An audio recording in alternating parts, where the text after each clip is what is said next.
when I was in high school, I remember thinking, like, there were kids sitting across the table from me, and I didn't know what to say. Like, I didn't think of anything funny to say. I couldn't think of anything interesting to say, and they were talking about sports, and they were talking about like really funny stuff, and I couldn't even join in the conversation. And so, therefore, being my usual nerdy self, I went back to my room. I ended up buying a book called How to Talk to Anyone, which is the title of this video too. And that book talked about conversational tips and body language tips and those sorts of things. So with the things inside that book, I ended up reading it sort of day and night and practicing each individual tip during my time at high school.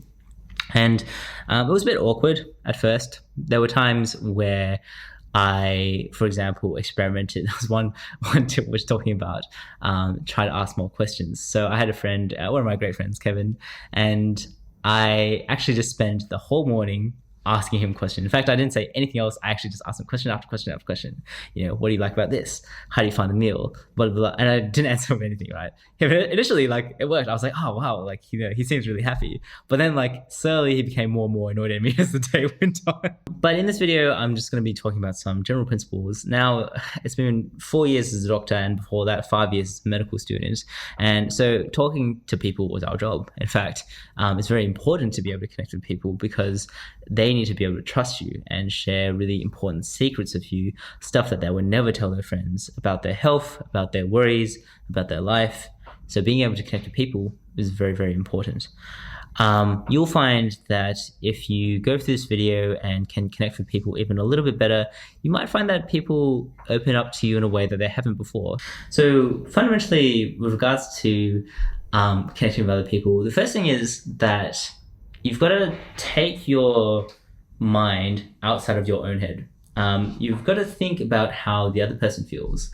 And that's kind of an interesting place to start, right? Because I think a lot of people tend to start with like, oh, I need to say this thing. I need to have this body language. I need to smile like this. I need to have eye contact like this, right? And so all these sorts of things is kind of like things concerned with the self and how you act.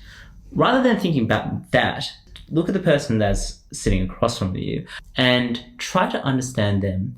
Try to understand the stuff that they're saying. Try to be interested in the stuff that they're saying. So very actively listen to the things that they're talking about. And if it's something that you don't know, ask them about it. They've probably thought about whatever topic they're talking about quite a lot, right? If there's someone that's a bit quieter, rather than thinking about what's a funny thing that I can say or what's an interesting topic that I can say, don't think about that. Think about what they themselves would be interested in. You know, does this person like technology? Talk about that. Does this person like video games? Talk about that. Talk about does this person garden? Talk about that. They probably have something that they're interested in, right? And so genuinely connecting with someone just starts off with being interested in the stuff that they're interested in, which is kind of a little bit different than the concept of you have to find common interests, right? As an example, gardening. I know absolutely nothing about gardening. In fact, you can start as the amateur and just try to learn from them. And you might find that you might connect with them in a really cool way by doing that. So let's say that you have this person that's interested in gardening. You might say something like, you know, how's your garden doing? What sort of plants are you planting? Why did you choose the plants that you're planting? What are some of the difficulties in planting those particular plants? Do you have any particular other gardens that you feel inspired by? Those are all sorts of questions which they're very open-ended questions that they can't be answered with a yes or no.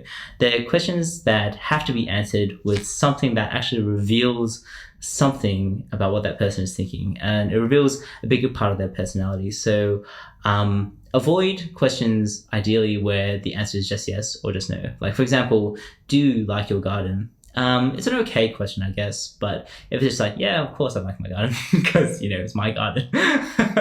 So that does obviously take some skill over time, but you'll find eventually you can start to talk with anyone about anything in a sense. Like if you're talking about business, you might be talking about like, oh, like, you know, what sort of channels for revenue have you decided upon? What are some of the difficulties that you've had with your business? If you do that, and if you have this kind of open-minded questions and you start from this idea of, I know nothing about what they're talking about, or I know nothing about their particular area, but you find that most people are really happy to talk about it, even if you're kind of new at it. The next step to that though is once they've started talking, listen actively. And so there's this concept of active and passive listening. With passive listening, you might just be like, yeah, cool. They'll say something like, my favorite plant is a daffodil. I don't know. I really don't know anything about that. But like, they might talk about stuff, right?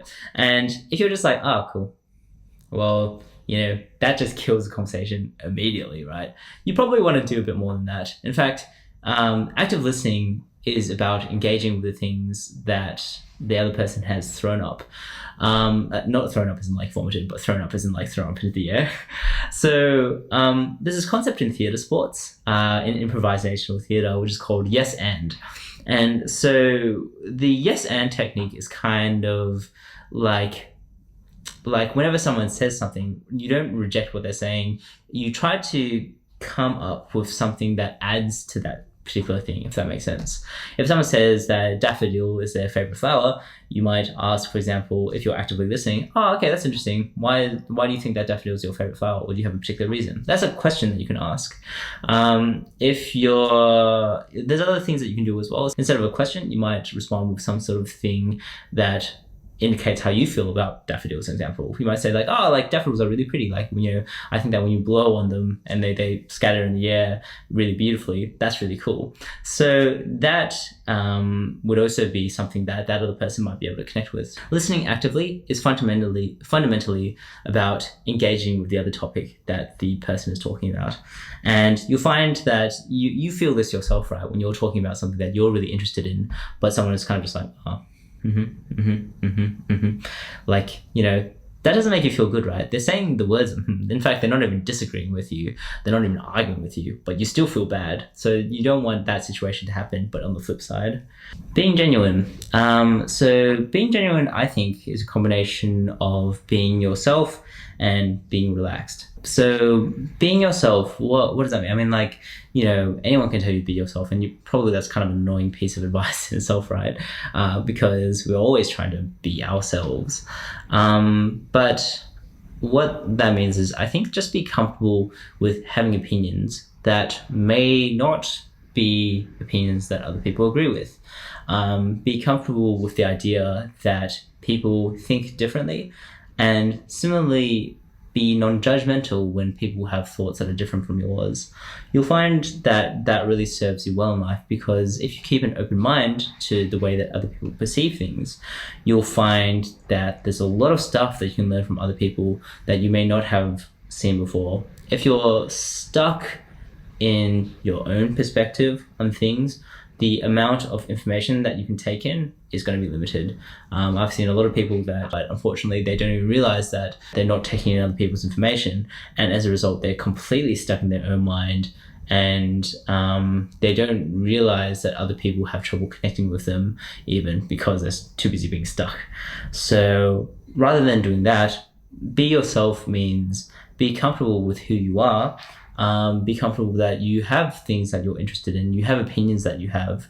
But I think that being non-judgmental about others and being non-judgmental about the stuff that you care about, just be proud about the stuff that you actually care about. I think that's important. So the next point, when it comes to body language, there's a lot of technicalities of body language, so I guess I'll just run through them kind of quickly. The first is that having eye contact is kind of important. If you're looking down, looking this way, looking that way, right? Let's say I'm talking to you like this. It doesn't feel very comfortable for you. In fact, it doesn't even feel like I'm talking to you anymore.